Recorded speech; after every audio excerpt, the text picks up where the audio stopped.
Kota Makassar. Kali ini saya akan melakukan aksi nyata modul 2.3 coaching untuk supervisi akademik. Adapun untuk aksi nyata ini terbagi dalam 3 tahap. Yang pertama pra-observasi, yang kedua observasi, dan yang ketiga pasca observasi. Nah, sekarang saya akan melakukan kegiatan pra-observasi.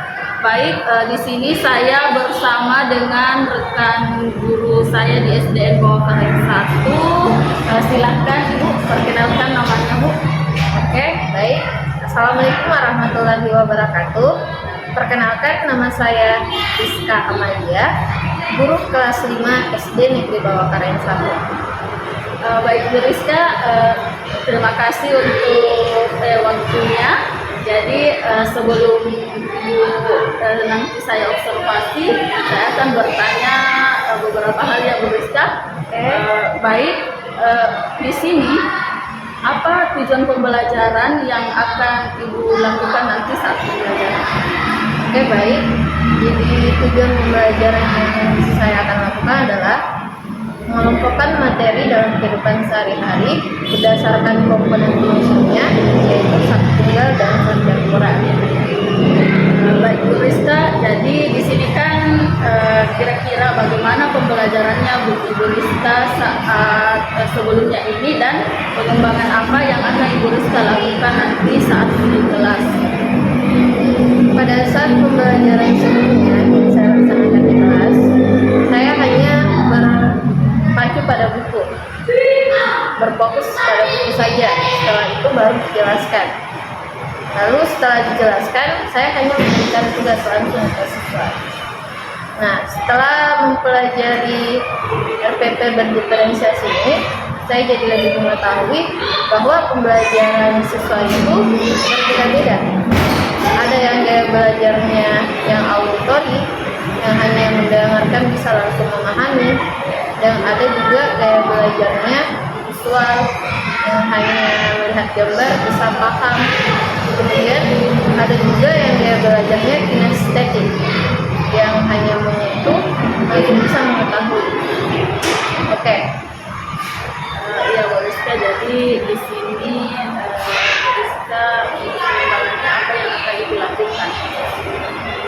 Untuk pengembangannya, saya akan menampilkan PowerPoint di depan siswa.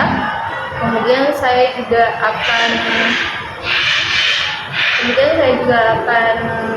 memperlihatkan contoh yang konkret pada siswa. Selain yang Ibu Rizka sebutkan tadi, apakah masih ada pengembangan lain yang akan Ibu lakukan nanti saat observasi? Oh iya, betul. Saya akan tampilkan juga, saya akan menyajikan sebuah lagu kepada siswa agar siswa di kelas lebih bersemangat lagi dalam belajar. Ya, jadi Bu Rizka, kalau misalnya lagu mungkin anak-anak akan lebih mengerti ya pelajaran seperti itu ya. Lebih bersemangat pokoknya. Jadi Bu Rizka, untuk strategi apa saja yang akan dilakukan atau rencana apa yang akan dilakukan saat pembelajaran nanti?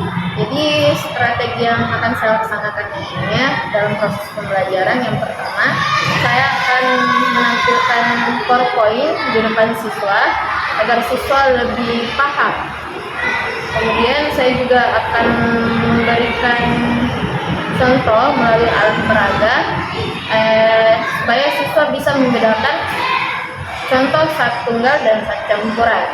Kemudian yang ketiga, saya juga akan menampilkan sebuah lagu yang seperti sebelumnya saya bilang. Kemudian yang terakhir, saya akan mengelompokkan siswa membagi menjadi beberapa kelompok, kemudian memberikan LKPD untuk bekerja bersama-sama. Jadi luar biasa sekali ya Bu Rizka kegiatannya nanti.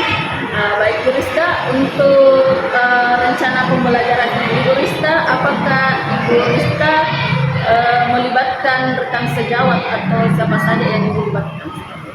Oh ya, insya Allah saya akan juga melibatkan teman sejawat dalam pembuatan RPP, langkah-langkah penyusunan RPP, kemudian sharing-sharing tentang alat peraga apa saja yang akan dibutuhkan nantinya, kemudian dalam pembuatan LKPD yang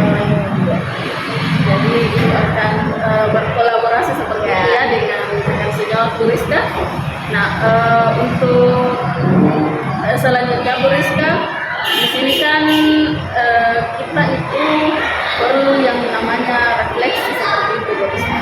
Nah sekarang untuk mengetahui apa-apa yang masih kurang dalam pembelajaran kita, jadi refleksi itu bukan untuk mengetahui mencari-cari masalah, tapi kita bagaimana supaya dari kekurangan kita itu kita bisa berubah menjadi lebih baik ya Bu Rizka. Nah kira-kira refleksi apa yang akan dilakukan? Oke, dari supervisi ini yang dilakukan, saya lebih paham, saya lebih mengetahui tentang kekurangan saya dalam proses pembelajaran. Jadi yang saya akan laksanakan nantinya, saya akan mengikuti seminar-seminar yang bisa membantu saya dalam mengembangkan potensi dalam diri saya dalam proses pembelajaran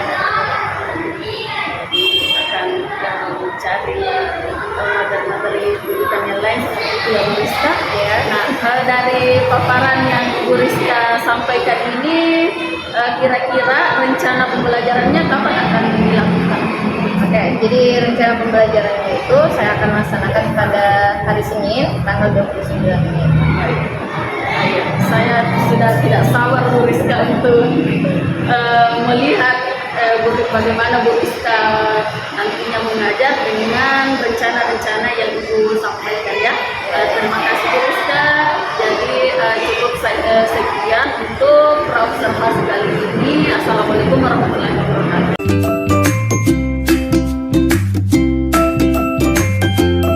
Hari ini kita akan masuk materi tentang IPA ya.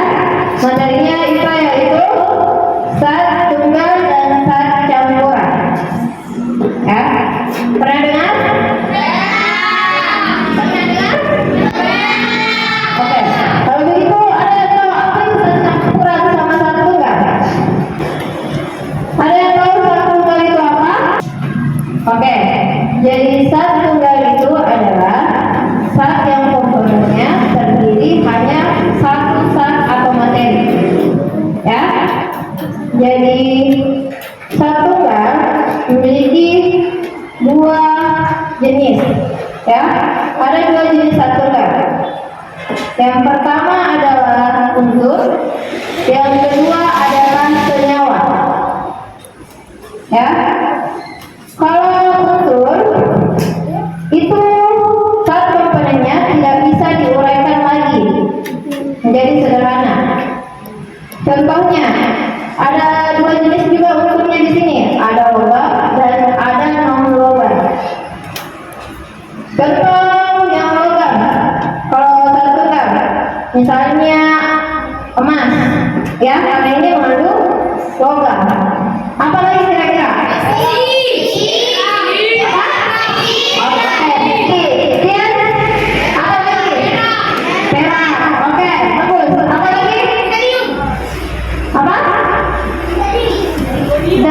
Aluminium.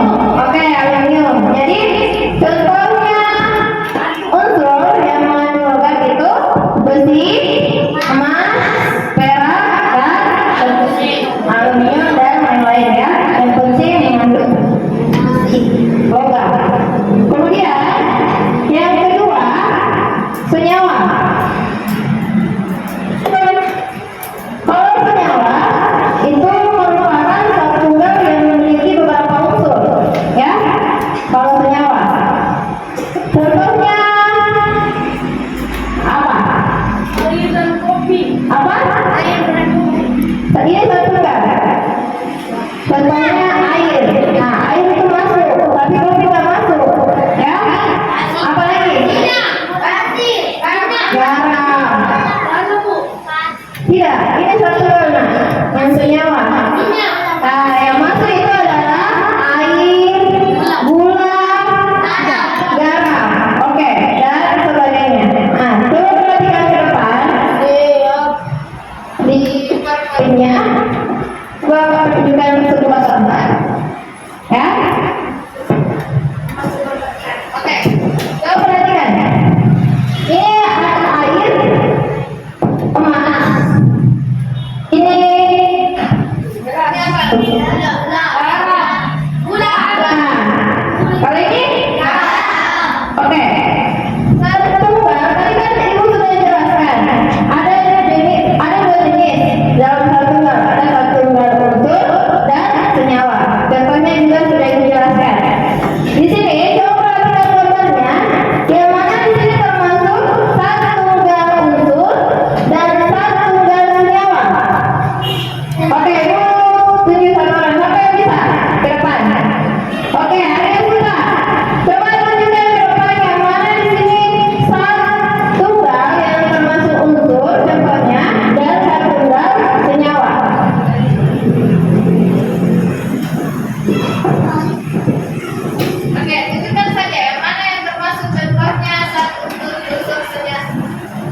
unsur yang Zat tunggal unsur adalah zat yang berpasangan dan zat senyawa adalah air. Oke, sudah betul?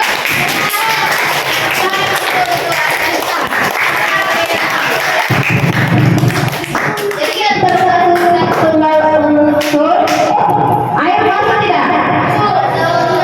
Yang unsur? Kalau air masuk, zat tunggal apa?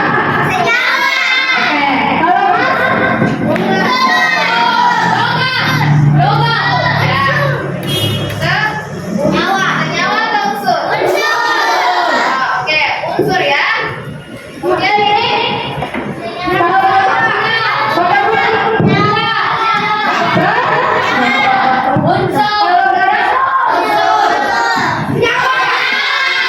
oke, senyawa. Jadi sudah bisa dibedakan? Sudah bisa dibedakan? Yang mana zat tunggal unsur? Yang mana zat tunggal senyawa? Saya ditahan sampai di sini? Bisa. Mana suaranya? Bisa. Oke, ada pertanyaan? Jadi mungkin sudah jelaskan tentang zat tunggal. Ya, sekarang ibu akan jelaskan tentang zat campur. Ya, coba perhatikan ke depan.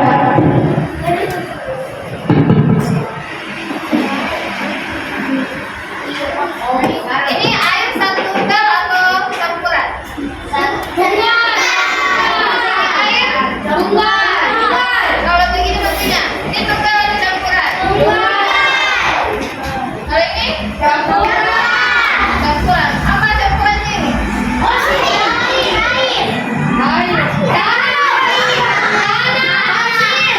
Pasir. Ini masih tunggal atau campuran? Oke, kalau ibu tahu ya, kesini kamu perhatikan. Ibu masukkan ini pasir ya. Pasir ini ke dalam air.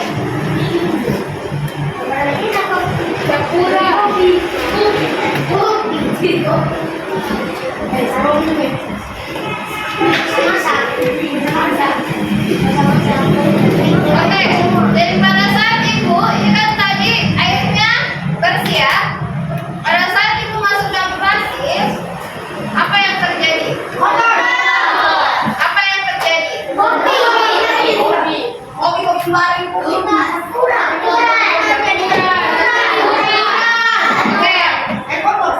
ada yang bisa menjelaskan apa itu zat campuran dari melihat contoh ini? Pada saat airnya bersih, kemudian dicampur pasir. Ada yang bisa menjelaskan apa itu zat campuran? Zat campuran itu adalah zat yang komponennya lebih dari satu, lebih dari dua, pokoknya lebih dari dua. Ya, jadi zat campuran itu zat komponennya lebih dari dua zat atau materi. Ya, contohnya air dan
Oke, sekarang LKPD-nya sudah diambil. Nah, terakhir kita akan refleksi ya tentang materi satuan dan pencampuran. Ya, apa yang bisa kami simpulkan? Sesuai yang diajar tadi. Kalian perhatikan ya. Yang dimaksud dengan zat tunggal dan zat campuran adalah zat tunggal adalah zat yang komponen penyusunnya hanya satu zat atau materi. Zat campuran adalah zat yang komponennya penyusunnya lebih dari dua zat atau materi. Oke, tepuk tangan dulu untuk dosen.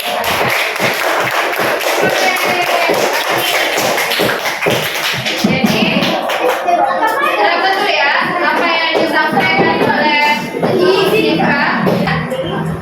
Zat campuran, zat komponen penyusunnya itu terdiri atas dua atau lebih zat atau materi, ya. Dimana contohnya zat tunggal itu apa? Contohnya zat tunggal berupa apa? Air, gula, garam, besi, aluminium, apa lagi? Nah, kemudian kalau zat campuran itu contohnya apa lagi? Sirup, air dan kopi, minum air dan teh, susu. Ya, itu sudah. Oke, jadi bisa dipahami untuk materi hari ini tentang zat tunggal dan zat campuran. Bisa dipaham? Bisa dipahami?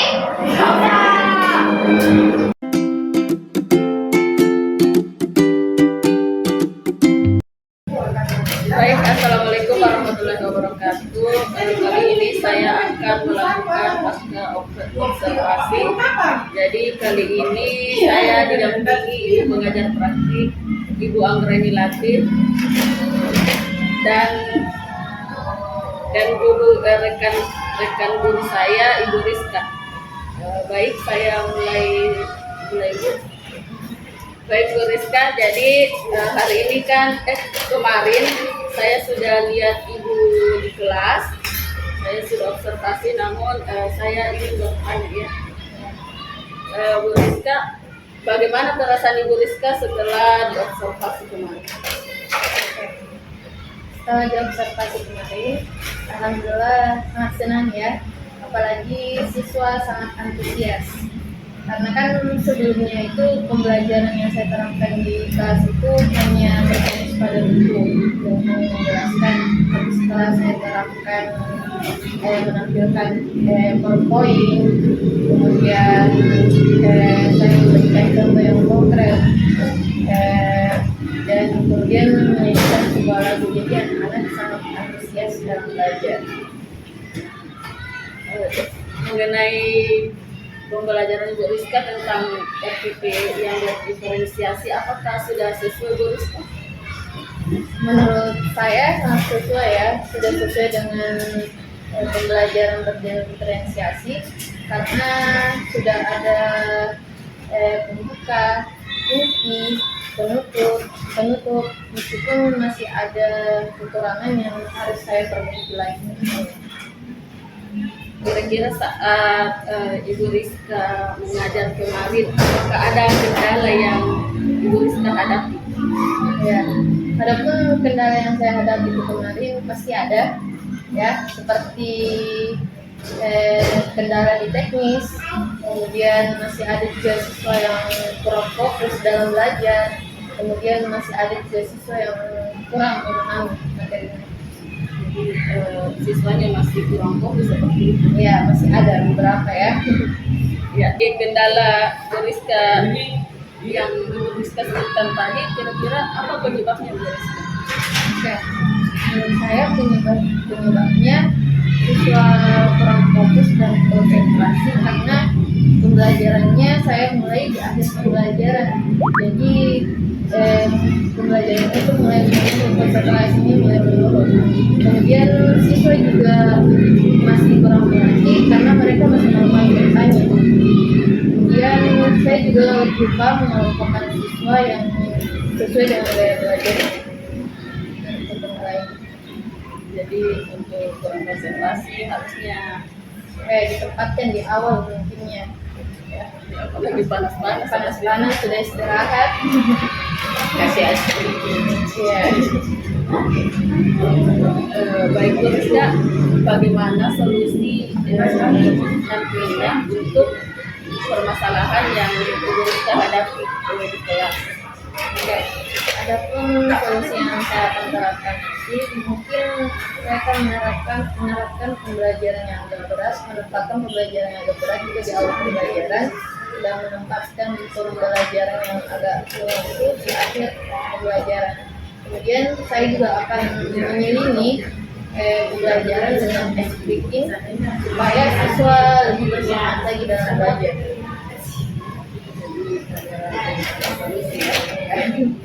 Jadi kayak misalnya nyanyi di akhir pembelajaran, Main game di tengah-tengah pembelajaran. baik Bu Rizka, untuk solusi yang Bu Rizka sebutkan tadi, kapan kira-kira Bu Rizka akan melaksanakan? Insya Allah secepatnya.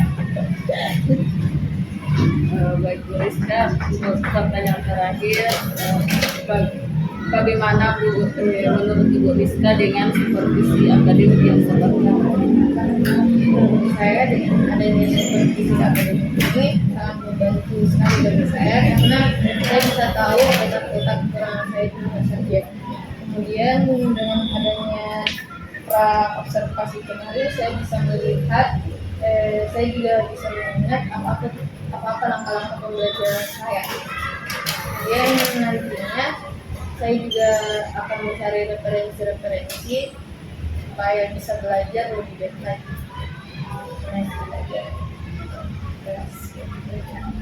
Mungkin itu saja Bu Rizka untuk observasi ini. Terima kasih sudah meluangkan waktunya. Dan saya akhiri dengan ucapan assalamualaikum warahmatullahi wabarakatuh. Waalaikumsalam warahmatullahi wabarakatuh.